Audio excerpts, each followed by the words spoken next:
Almost 3,000 people die in home fires every year in the United States. Most of these fatal fires occur at night when people are sleeping. Many believe they will instinctively awaken, but the truth is, the smell of smoke will not wake you, but the sound of a working smoke alarm will. With 2 out of 3 fire deaths occurring in homes with no smoke alarms or non-working alarms, it is a necessity to have multiple smoke alarms strategically placed throughout your home. Smoke alarms should be installed on every level of the home, outside each sleeping area, and inside every bedroom.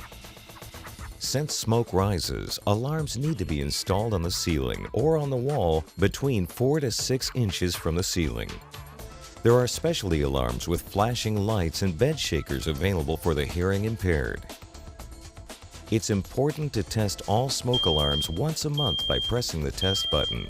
Make sure every family member knows what the alarm sounds like. Remember to change the batteries in your smoke alarms at least once a year. Never disable a smoke alarm for any reason. When you hear a smoke alarm, there's not much time to escape. You only have about 3 minutes to get everyone outside and safe. Make an escape plan in advance so everyone knows how to get out fast. Be sure to pick a meeting place outside of your home where everyone will meet after they've escaped.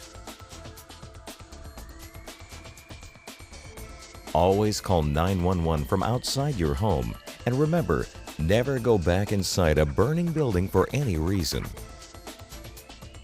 Smoke alarms save lives, but only if they are working and you respond appropriately. Keep your family safe and install working smoke alarms in your home.